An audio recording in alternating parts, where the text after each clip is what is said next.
We only have one bill for our joint hearing this afternoon. It's relating to higher education, SB 1221.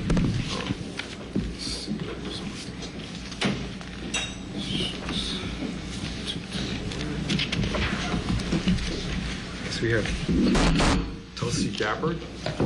She fly back for this.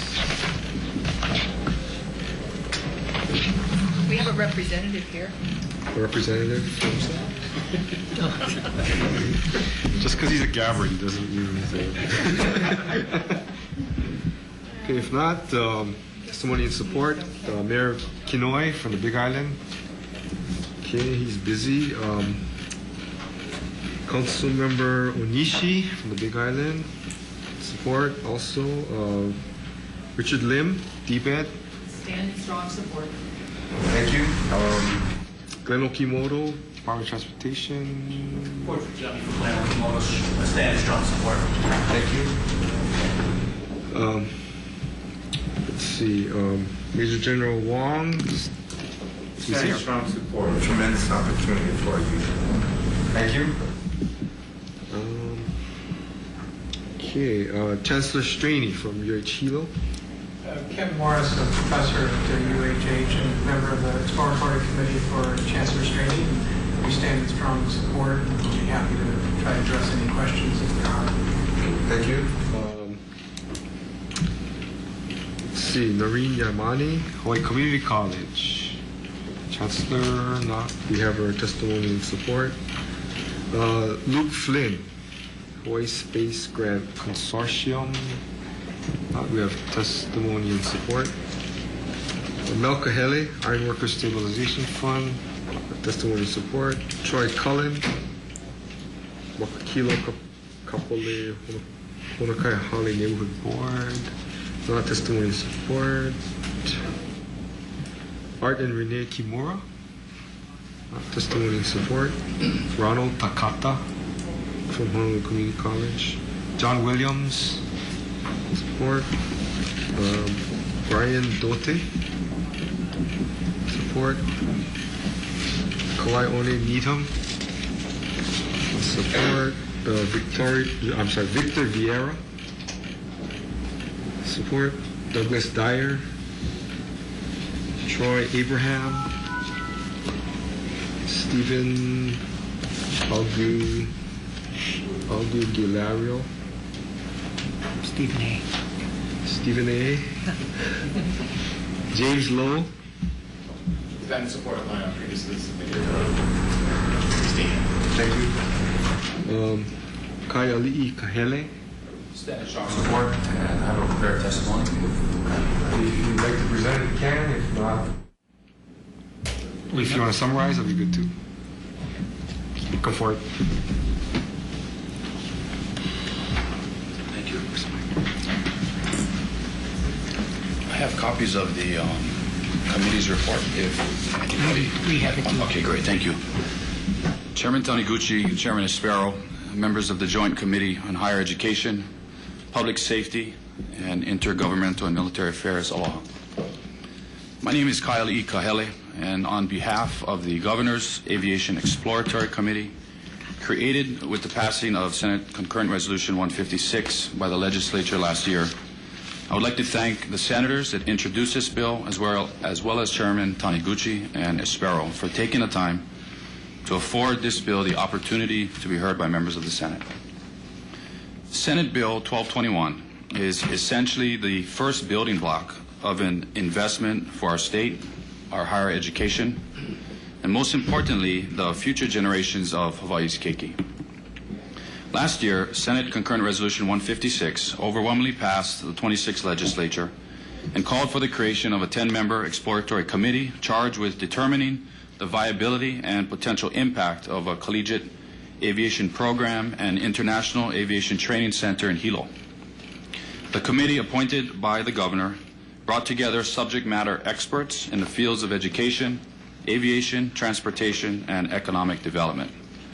As chair of the committee and representative of its findings in a report submitted to the legislature and governor, which you have before you, I would like to briefly summarize the committee's report and recommendations, as well as answer any questions you may have. At both the national and state level, there is a renewed focus in improving the participation and performance of America's students in science, technology, engineering, and mathematics, otherwise referred to as STEM. President Obama's Educate to Innovate program is leading a national campaign to increase STEM literacy by building high-quality, accountable programs that will prepare our children for the opportunities of the future in an ever-competitive global marketplace. Here in Hawaii, programs like the Hawaii Innovation Initiative, the Hawaii Space Grant Consortium, and the Hawaii Academy of Sciences STEM Week Hawaii program engage students at an early age in science, math, and critical thinking through real technologies and hands-on application. These programs are critical to ensure the future economic sustainability of our communities and its residents. One vehicle that can provide those critical opportunities is aviation. Boeing and Airbus, the largest manufacturers of aircraft in the world, both forecast a global pilot shortage in the next 15 years. An estimated 1 million jobs will need to be created, of which 500,000 jobs will be to fill the commercial pilot vacuums created due to massive retirements and the expansion of a global aircraft fleet. As the world demand for pilots and other highly skilled aviation personnel increases, and the imminent introduction of unmanned aircraft systems, or UASs, into the civilian airspace structure, Hawaii is in an excellent position to take advantage of that global demand.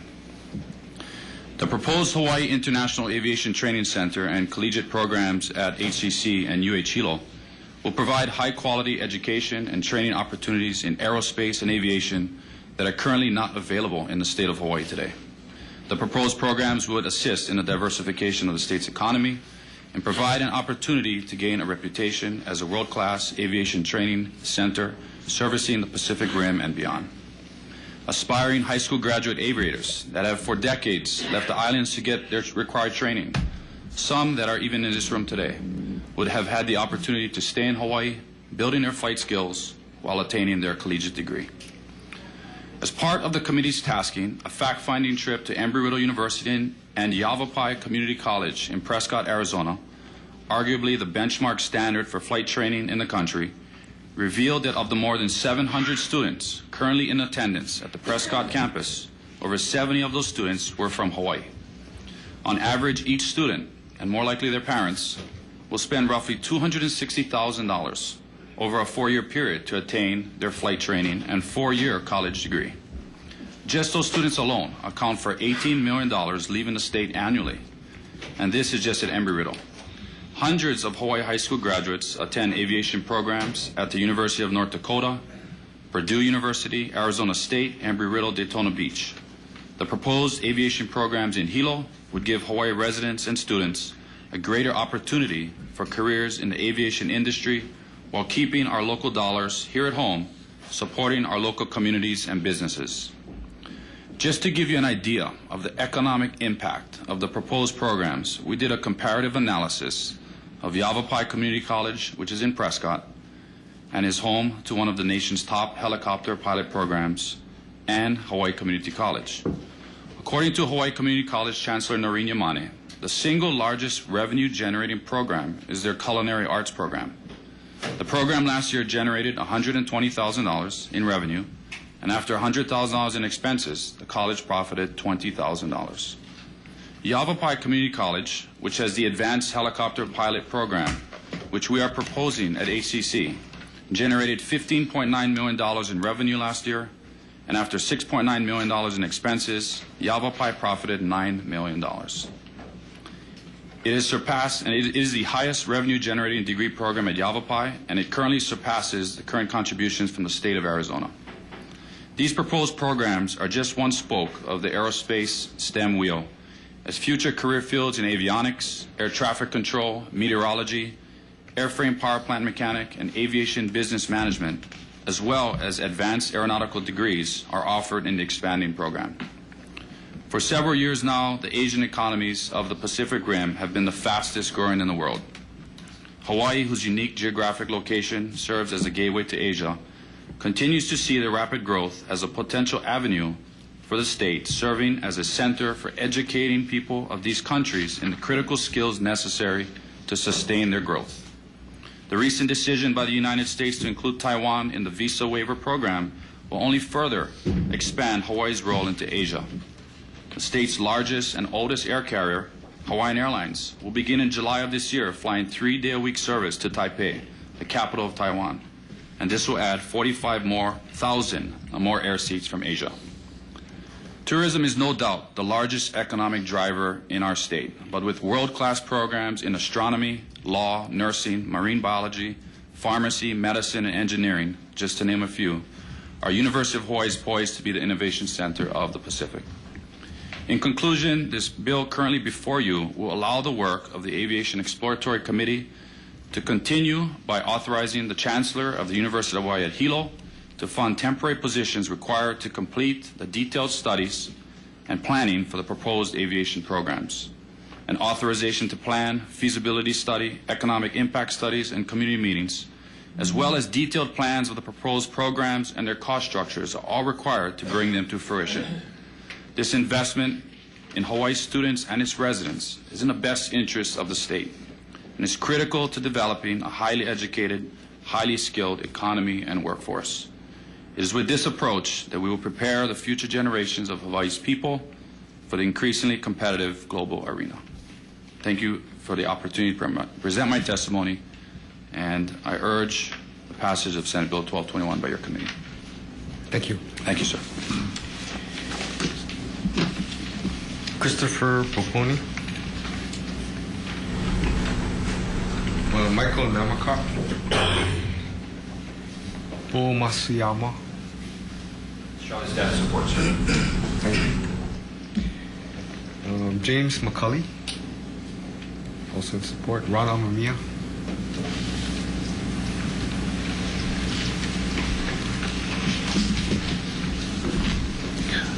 Chairs, vice chairs, and members of these two committees, thank you very much for giving me this opportunity to testify. As a pre-Vietnam War Army officer, it is with distinct pleasure and honor that I lend my support to SB 1221. Sitting in the Pacific between the continental United States and Asia, we in Hawaii are perfectly situated to operate an international flight training center. As America pivots from Europe and the Middle East towards Asia, it becomes necessary for our country to be ever vigilant to counter hotspots that will inevitably occur in the Asian theater. By helping train helicopter pilots and unmanned aircraft systems pilots, the state of Hawaii will be doing our share in protecting America and its people. I've spoken to several pilots and helicopter pilots who served in Vietnam, and they became excited when they heard of this international flight training center that will be established in Hilo. They related that they would like to offer their suggestions down the road when plans solidify. The unmanned aircraft systems pilot training would be most timely for our soldiers, Marines, and airmen who have so tragically lost their lower limbs as a result of the Middle East wars.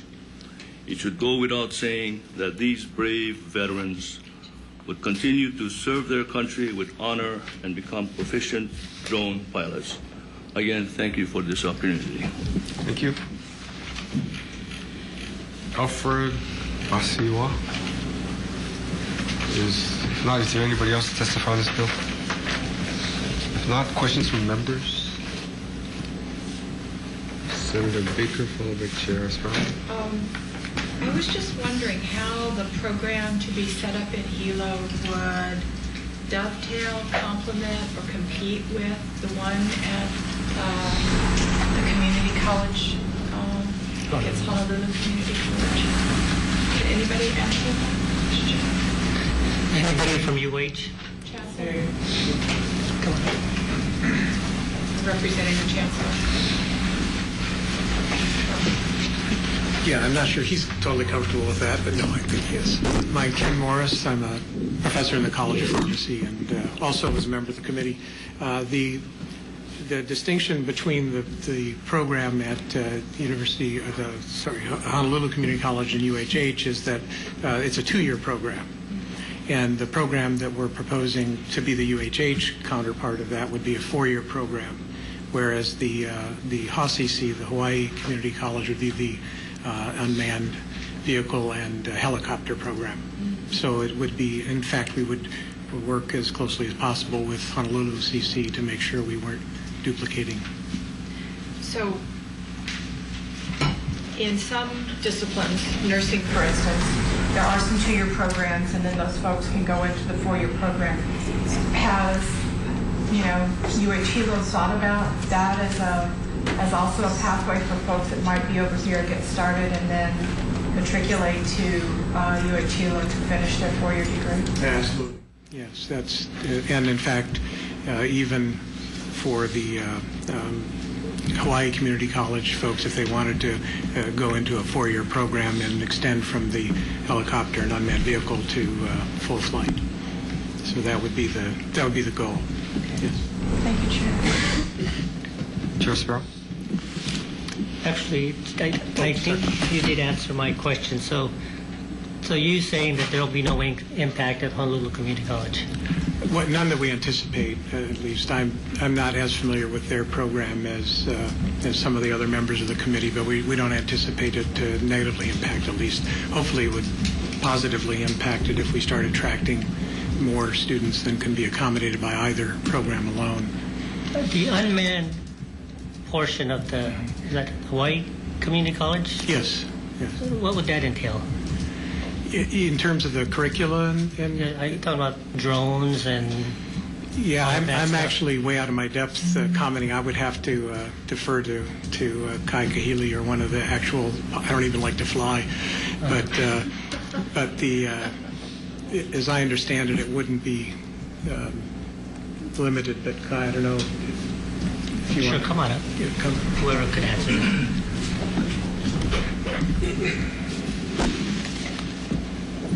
Sir, as far as unmanned aerial vehicles go, one of the big future impacts of the training of these types of pilots is the airspace and what that is where they can fly and how to make those legal to fly.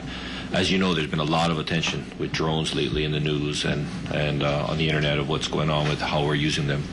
One of the big aspects that we see of why Hilo is such a great area to start this type of training is it's away from what we consider Class B airspace, very intense, busy airspace here in Honolulu, where Hilo is a Class Delta, Class D airspace.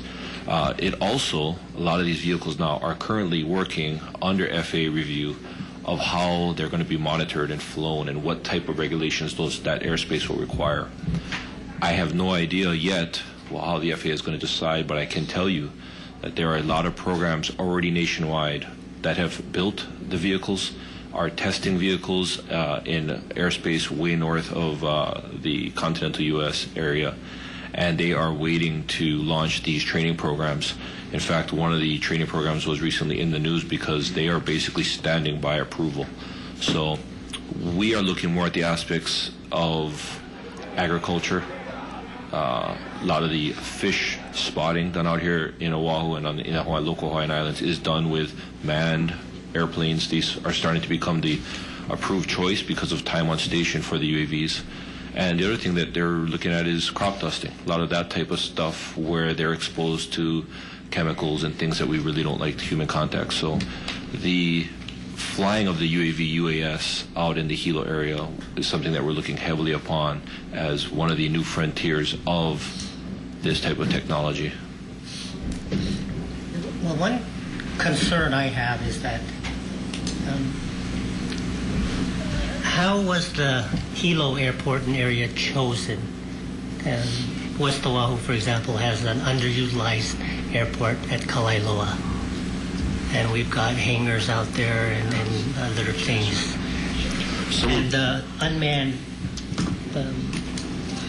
vehicles, which we passed the resolution a year or two ago, the FAA is still studying that, as you know. So who's making the final determination on where it would go? This program person that is this coming up with a recommendation?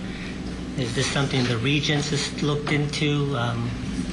What's driving all this? Although I do support the aviation aspect as an international training center, in terms of the key locations on some of these facilities, how are we making those decisions? Who's making those decisions? The aviation aspect that I can talk to, as far as making the actual decision of choosing which airport in the state of Hawaii, that's probably not my decision to make, but I can tell you the impacts of what made Hilo such a starstruck type of airport for this type of training is that, once again, the type of airspace, the Class D versus the Bravo. Underutilized West Side is on the final approach into Honolulu. There are a lot of excursions, you could say, airspace-wise out there. Then we have to talk to the students getting to the airfield itself. One of the great things about Hilo is the co-location of the academic facility nearby and accessible, space where the school can be on the premises. And the other thing is the type of flying. Out in Hilo, as you know, on the windward side, there is a lot more cloud cover, light types of, actually can be quite heavy rain. And these are the kind of things for instrument type flying that actually we like to train pilots in. Flying with what we call the hood on in regular VFR weather is usually not the preferred method versus real weather. These are some of the aviation aspects of why we looked at Hilo per se as one of the best airports for training in Hawaii. But as far as making the actual decision on the airport of choice, I'll probably have to defer. Okay. Maybe I can. Sure, come on up forward. Thank you.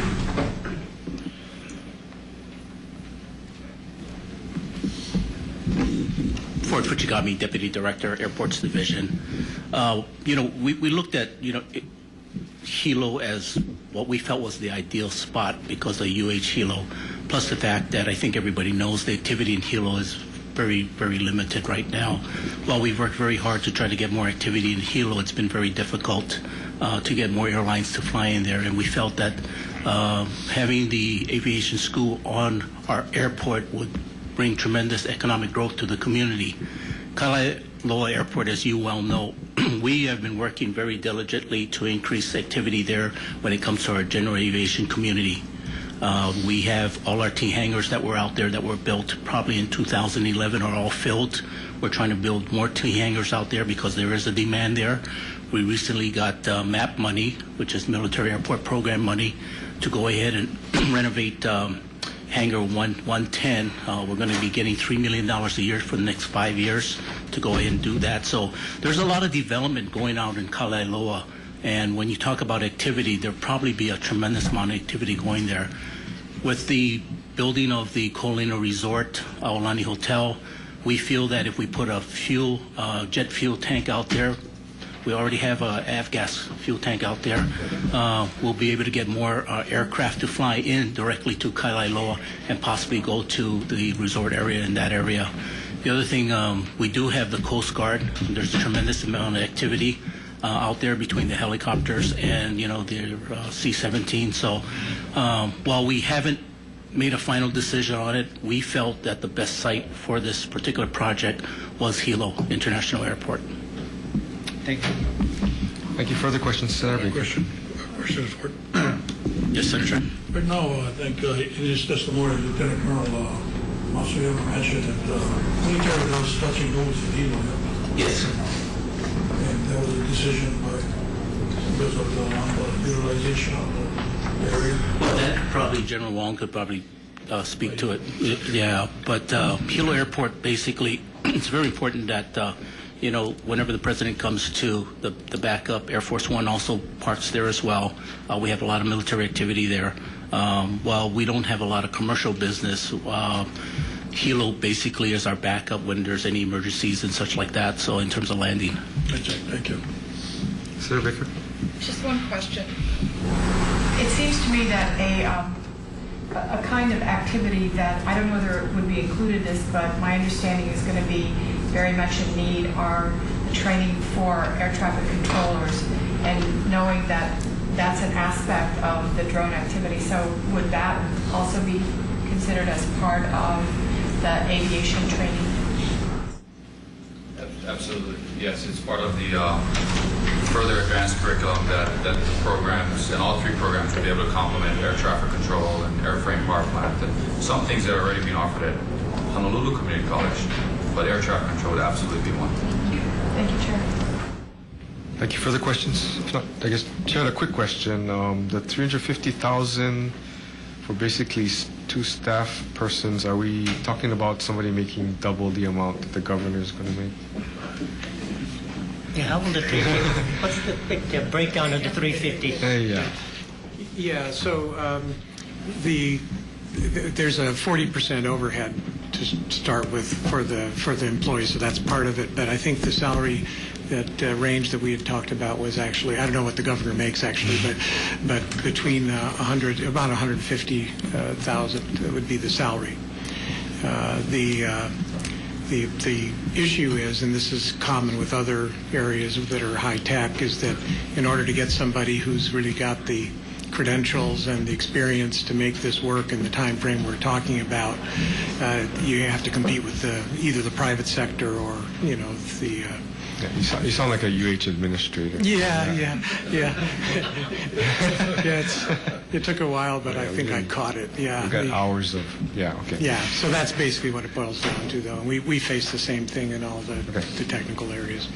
And okay, so you have a breakdown of the cost. We do, yeah. And If we can take a look at it later. Yeah, okay, fine. Thank you. A couple more. Sure. Briefly, Chair, I know you're in a rush. So to complete the necessary studies and planning for the program's future implementation. Correct. Okay, so the two people are basically going to work on the plan, which will eventually have to be approved and funded by the legislature, right? Yes, is my understanding, yes. But actually, this part, so you guys probably already know this, and forgive me if I'm telling you what you already know, but this implementation would be to get to the point of having an authorization to plan. So the exercise that we've completed was the feasibility, but was the exploratory committee, and I'd say this is a very strong supporting document. So this is to basically to implementing it off the ground. Well, this would be to say what would it take to do that. So for the authorization to plan. Still the planning. But it's planning, Still yes. Major planning. Major planning, so, yes. I mean, we're far off from CIP, which could cost $10, $50 million. So is this 350 going to be an ongoing expense, or is this a one-time deal? That's my question. Yeah, I wish I had a pat answer for you. Ideally, it should be able to get to the ATP stage, authorization to plan stage, in a year. Roughly a year is what we've budgeted for. There's a little more complication with the planning elements here because it does include the airport as well. And fortunately, the committee and other stakeholders are contributing to it. But yes. That's okay. Okay, thank you. Yeah, thank you. Further questions? If not, thank you. We'll recess the public hearing, go into decision making.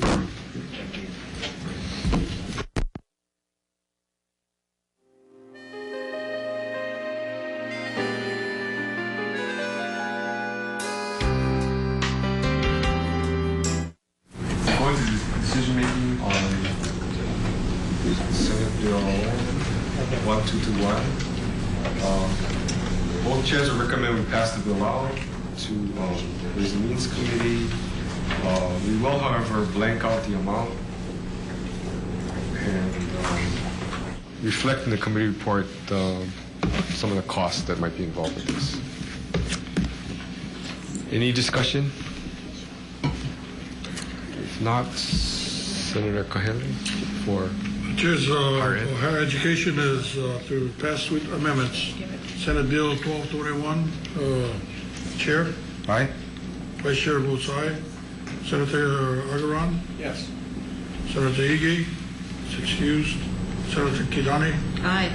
Senator Kuda? Excused. Senator Sloan? Excused. Chair, the measure passes. Thank you. For PSM members, recommendation of the chair will be same to pass with amendments.